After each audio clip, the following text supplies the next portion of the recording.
What's going on? This is My Life in the Shop. I'm your host, Donald Washington. That was on the 9700 block of South Merrion Avenue, July 19th, Wednesday.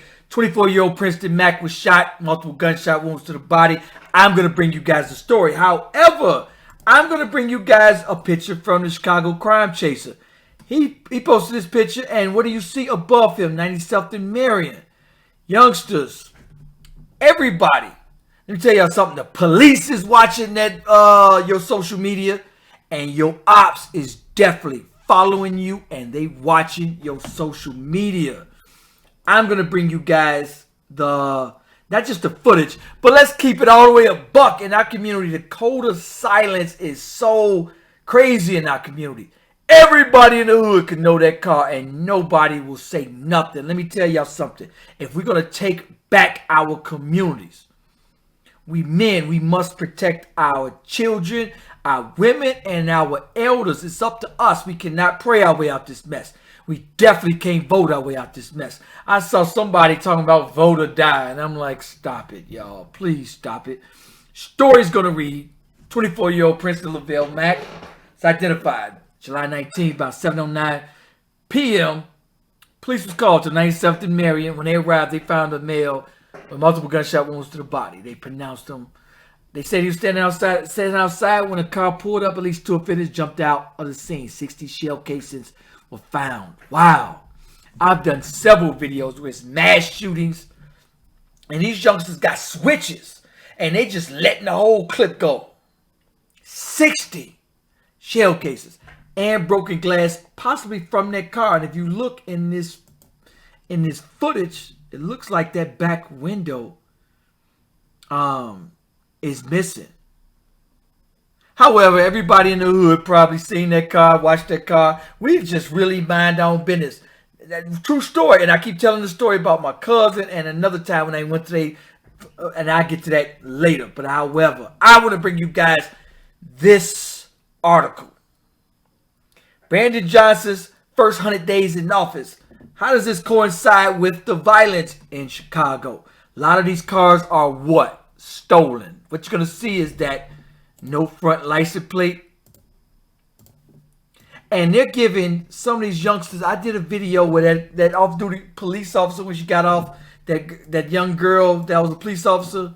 One of those offenders had three criminal trespass to a car. That means the judge saw that he literally stole a car 3 years straight and gave him slap on the wrist misdemeanor criminal trespass and knocked it down to a $100 fine. And that guy was out on bail for another carjacking and was out to do it again. It literally help it make sense. Well, I would help it make sense. Let's go to how we vote. I'm independent now. And I don't understand when people see that, wow, our communities are getting a lot worse. I wonder why. Well, let's talk about why. And I'm gonna break it down. Pay attention to this. This article is going to say, city is already facing a pension crisis. Heightened crime following public school systems. The new Brandon Johnson has no concrete steps for none of it. Overall, crime is up 39% this year. Violence against school kids younger than 17 is up 50%. Understand where your money is going. They spent over $126 million in overtime. They had over 1,000 police vacancies. A lot of police officers are quitting in record numbers. Let's go to finances. Check it out, y'all. Where's your tax dollars going? Let me tell you something. Why does it cost so much to live in a blue state? Well, let's talk about it. New York, California, for a 2-bedroom apartment, you're talking $3,000. Now, guess where that's probably coming? Chicago. I'm going to tell you why. Where does the money go? Decades of irresponsible spending and budget practicing left Chicago facing a mass budget shortfall as pensions and debt service take up. Chicago facing projected budget shortfall of between $306 million and $951 million for 2024. You cannot make it up. Look it up. Debt, services, and pensions contribute 40% of the city's budget. I mean, just go through this article. Look where we failing. Y'all, look. Don't, when you vote, hold them accountable as well. Go to these articles. Find out where they spending your money. We just spent $51 million in the month of June on the migrants, and then they spent $120 million on top of that. They just came out with another article because at first they wasn't releasing where that money went. They just released it. They released housing, food, school. So now they got to spend another $15 million on translators. It's ridiculous amount of money. Brandon Johnson, Mayor Lloyd Lightfoot spending. Look it up. And this is very important, man. You must understand where your tax dollars go. So now what happens? So now you need money. So now where do you go? Property tax. Now where do you go? So Brandon Johnson swore not to raise property tax. But look at what this article is saying. They're saying despite growing contributions, Chicago has more pension debt. Johnson needs to find ways to address the budget. He promised not to raise the property tax following a complaint. He also plans to make hundreds. Look at this. But Johnson has proposed $800 million worth of new taxes on tourists, airlines, real estate. You got to pay for it somehow. Somebody got to pay for it. It's gonna be us. And speaking of man Brandon Johnson, more teen takeovers. More teen takeovers. Check it out. Teens, they go out, act the fool. Your parents come get y'all kids, man. It's time to get them. School tomorrow. They was at these gas stations on 87. Really wasn't looting it, but they was dancing on the pumps and everything. I got you. I'm gonna be around. This is just a small crowd. It was at least 300. It was at least 300 up here. They are on Roosevelt too. There's a trend, little small trend going on Roosevelt. There's also one in Country Club Hills. Let me tell you something. Mayor Brandon Johnson, his idea to try to stop the teen takeovers. This is it. It's absolutely pathetic. A lot of people are like, give him a chance. Give him a chance. He just got in office. He had a chance before he got in office. This is the preventative dynamics of the course of being. This was literally exactly what he said. The preventative dynamics is, of course, being so far strategic about finding where these dynamics take place and showing up, not just with law enforcement, but full government of the law. What?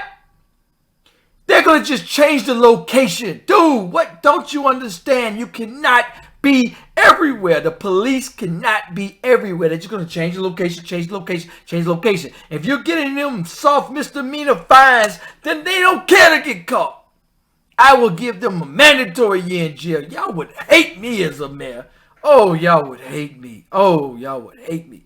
I will give mandatory. Oh, you're the parent? Oh, okay. Guess what? I caught your team downtown looting. Let's go. We're going to get a $5,000 fine because somebody got to pay for that. Oh, yeah. And guess who? Yeah, you. Oh, somebody's got to go to jail too. Oh, yeah, you too. Is that your parent? Oh. By the way, I would give a bigger fine if your kid is under 18. Oh, yeah, y'all would have a curfew. So you think that you can show up to where they at? You don't think they're going to just change the place?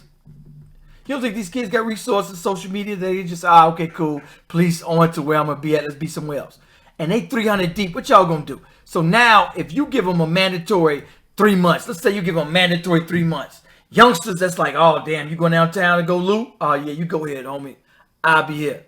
And I'll make an example out of everybody. Snatch them all. Everybody in there, circle this gas station while they looting. I will snatch them all, throw them in jail, and they'll be like, dang, yo, y'all hear about blah, blah, blah? He got a year in jail for that. Oh, no, I ain't going down. Oh, man, Donald Washington, he the mayor. He the mayor. So, back to this picture. Man, youngsters, the police are watching your social media. Ops and just people who don't like you is following you. They Googling your name. They watching you. They watching where you at, where you hang. And they know where to go. Even the police, even when you got guns, they could zoom in on that, get that serial number, find out if it's stolen, registered, or whatever it is. And they would pull up. It's up to us to take back our communities. Nobody's coming to save our communities. We cannot vote our way out this mess. Let me tell y'all something. I went to an estate sale. Guy walked on the next block, walked up to my family. Hi, you guys here for the estate sale? You coming over here for here? And I couldn't even be mad at him because he's taking care of his block. He want to know who's outside on his block. Why is that car? I don't know. Why is it on my block? Let me walk out my house and find out. I go to my cousin's crib. His neighbors all step out the house to watch me and let it be known, I ain't watching you. Don't commit no crimes over here, buddy. You will go to jail. And I'm like, no, I don't want no problems, y'all. I don't want no problems in your community because they protect their community. I know if I jaywalk in this community, I will be locked up. And here's where y'all won't take this madness to a red state. This is why people leave blue states to go to red states, because they don't play that. They ain't just gonna give you a slap on the wrist. Chalk up a hot year, buddy. This is my motto here. How long are you going to cry and blame your oppressor before you get up off your knees and do it your goddamn self? No. Yes, before you get up off your knees and do it yourself. Anyway, like, subscribe. Appreciate everybody sending me stories. Peace, y'all. City on fire, ooh, down to the wire. It's my life in the shine. Ooh, it's my life in the shine.